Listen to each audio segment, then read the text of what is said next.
Hi, ఎలా ఉన్నారు? ఈరోజు నేను టైఫాయిడ్ ఫీవర్ గురించి చెప్పబోతున్నాను. టైఫాయిడ్ ఫీవర్‌ని ఎంట్రిక్ ఫీవర్ అని కూడా అంటారు.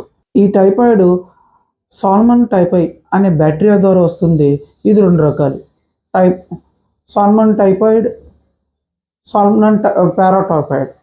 అయితే సాల్మన్ ఈ యొక్క బ్యాక్టీరియా మనకి ఎలా చేరుతుందంటే గనక, ఈ బ్యాక్టీరియా మనకి ఎలా సంక్రమిస్తుందంటే నోటి ద్వారా తీసుకున్న ద్వారానే వస్తుంది.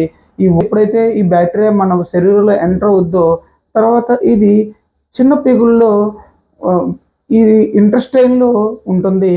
ప్రేగుల్లో ఉండి ఆ ప్రేగుల ద్వారా అది టాక్సిన్స్ అన్నీ రిలీజ్ చేస్తూ ఉంటుంది.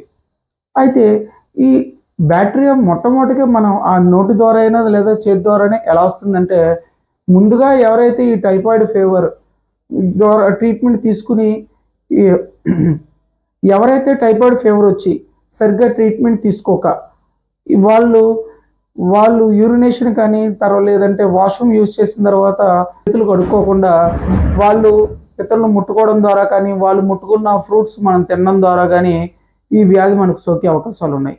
అంటే పొల్యూటెడ్ అయిన ఫుడ్ లేదంటే డ్రైనేజీ వాటర్ తగిలిన ద్వారా వచ్చే డ్రైనేజీ వాటర్ టచ్ అవ్వడం ద్వారా వచ్చే వాటర్ కానీ లేదంటే ఫ్రూట్స్ కానీ వెజిటేబుల్స్ కానీ వాటిని రాగా కడగకుండా తినడం ద్వారా కానీ లేదంటే అలాంటి స్ట్రీట్ ఫుడ్స్ ఏదైనా అన్హైజీనిక్ ఫుడ్ తీసుకోవడం ద్వారా కానీ ఈ టైఫాయిడ్ ఫీవర్ వచ్చే అవకాశాలు ఎక్కువగా ఉన్నాయి. అయితే ఈ టైఫాయిడ్ ఫీవర్ ఎలా ఉంటుంది అంటే కనుక, ఇది మధ్యాహ్నం కానీ సాయంత్రం కానీ స్టార్ట్ అవుద్ది. తర్వాత ఒకేసారి నెమ్మదిగా ఫీవర్ అనేది పెరుగుతూ ఉంటుంది. దీన్ని అందుకనే స్టెప్ ల్యాడర్ ఫీవర్ అంటారు. అంటే నిచ్చెనలాగా నెమ్మదిగా ఫీవర్ పెరుగుతూ ఉంటుంది. ఈ మొట్టమొదటి వారంలో ఈ ఫీవర్ ఉన్న కండిషన్లో టైఫాయిడ్ ఫీవర్ అనేది ఒక్క ఫీవరే కాకుండా ఆర్థరాలజియా అంటే వాతం నిప్పులతో ఉంటుంది. శరీరం అంతా కూడా నిప్పులతో వస్తుంది ఫీవర్. అంతేకాకుండా ఈ ఫీవర్లో కొద్దిగా కడుపు నొప్పి, పొత్తు కడుపు నొప్పి కూడా ఉంటుంది. కొంతమందికి విరోచనాలు అవుతూ కూడా ఉంటాయి. పలచటి విరోచనాలు అవుతూ ఉంటాయి. ఈ గ్రీన్ పీస్ సూప్ డయేరియా అంటారు. అంటే కుళ్ళు వాసనతో వచ్చేసి ఎల్లో కలర్ లేదా గ్రీన్ కలర్లో ఏదైతే పచ్చ బఠానీ సూప్ చేస్తే ఎలా ఉంటుందో ఆ టైప్ విరోచనాలు అవుతూ ఉంటాయి. ఇది మొట్టమొదటి వారంలో కొంతమందికి విరోచనాలు ఉంటాయి, కొంతమందికి ఉండకపోవచ్చు. కానీ ఫీవర్, బాడీ పెయిన్స్, వికారం, వాంతులు, కడుపు నొప్పి అనేవి సహజంగా కనబడతాయి. ఈ మొదటి వారంలో మనకి ఏ విధంగా తెలుసుకోవచ్చు ఈ టైఫాయిడ్ ఫీవర్ అంటే కనుక, స్టూల్ కల్చర్లో కానీ, బ్లడ్ కల్చర్లో కానీ, కంప్లీట్ బ్లడ్ పిక్చర్లో కానీ వీటిల్లో ఇన్ఫెక్షన్ రేట్ అనేది తెలుస్తుంది. వైరల్ టెస్ట్లో మొదటి వారంలో తెలియదు. రెండో వారం ఏదైతే ఈ ఫీవర్ కండిషన్లో రెండో వారంలో ఉందో బాడీలో మనకు కనిపించే కడుపు నొప్పి ఉంటుంది. ఒక్కొక్కసారి కాన్స్టిపేషన్ మలబద్ధకం ఉంటుంది. ఒక్కోసారి ఎక్కువ మంది విరోచనాలు డయేరియా అయ్యే అవకాశాలు ఉంటాయి.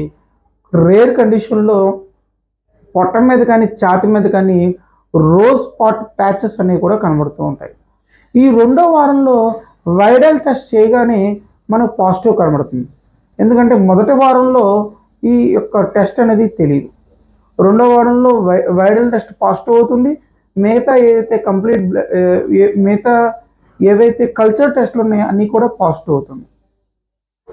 ఈ 2 వారాల్లో కనుక సరైన ట్రీట్మెంట్ చేసుకోకపోతే లేదంటే ఈ యొక్క బ్యాక్టీరియా గ్రామ్ నెగిటివ్ బ్యాక్టీరియా మనం గ్రామ్ పాజిటివ్ సంబంధించిన యాంటీబయాటిక్స్ వాడినా మనకి పని చేయకపోవడం వల్ల ఫీవర్ తగ్గుతుంది. కానీ పని చేయకపోవడం వల్ల ఈ స్మాల్ ఇంటెస్టైన్స్లో ఈ ఏదైతే ఇంటెస్టైన్లో ఉన్న బ్యాక్టీరియా ఏం చేస్తుందంటే ఈ లోన ఉన్న పేగులను తిని అక్కడ అల్సర్ ఫామ్ చేస్తుంది. ఈ అల్సర్ ఫామ్ చేయడం కాకుండా మోషన్ అనేది బ్లాక్ స్టూల్స్ అవుతూ ఉంటాయి. దీన్ని టేర్స్ ప్యాచెస్ అంటారు. ఇది చాలా రిస్క్ కండిషన్ టైఫాయిడ్ ఫీవర్లో. అందుకనే టైఫాయిడ్ ఫీవర్ వచ్చినప్పుడు కరెక్ట్ ట్రీట్మెంట్ అనేది తీసుకోవాలి, కరెక్ట్ టైం అనేది కనిపెట్టుకోవాలి. లేట్ చేసే కొద్దీ ఈ యొక్క ప్రేగులు దెబ్బతినడం అనేది మొదలవుతుంది. విపరీతమైన కడుపు నొప్పి, చెయ్యని కడుపుని పట్టుకునే ఉంటారు, ఇలాంటి బాధపడుతూ ఉంటారు. కొంతమందికి ఈ టైఫాయిడ్ ఫీవర్ తర్వాత ఈ ఈ ఏదైతే ఈ పేరు ప్యాచెస్ ఉన్నాయో ఇవి పూర్తి సర్జికల్ ట్రీట్మెంట్. మూ కొన్ని వారాలు ఏదైతే ఫీవర్ తగ్గిన తర్వాత కూడా చాలా రిపీటెడ్గా మళ్ళీ ఫీవర్ వచ్చే అవకాశాలు ఎక్కువగా ఉంటాయి. ఎందుకంటే యాంటీబయాటిక్ ట్రీట్మెంట్ సరిగ్గా జరగకపోవడం వల్ల, లేదా ఇమ్యూనిటీ తగ్గడం వల్ల, న్యూట్రిషనల్ డెఫిషియన్సీ వల్ల మళ్ళీ ఈ ఫీవర్ వచ్చే అవకాశాలు ఉంటాయి. ఈ ఏదైతే ఫీవర్ తగ్గిన తర్వాత వచ్చే కొన్ని సైడ్ ఎఫెక్ట్స్ ఏంటంటే టైఫాయిడ్లో ఏదైతే మలబద్ధకం ఎక్కువగా ఉంటుంది, బాడీ వీక్నెస్ బాగా ఎక్కువగా ఉంటుంది, కొంతమందిలో ఈ కామెర్లు కూడా కనబడుతూ ఉంటాయి. ఈ రెండవ వారం ఫీవర్లో కనుక తగ్గకపోతే కామెర్ల టెస్ట్ కూడా చేయించుకోవాలి. ఇది టైఫాయిడ్ ఫీవర్ యొక్క మొత్తం ఏ విధంగా వస్తుంది, ఏ విధంగా ఏ సందర్భంలో రక్త పరీక్ష చేయించుకోవాలనేది ఉంది. Thank you. అమర్ హోమియో.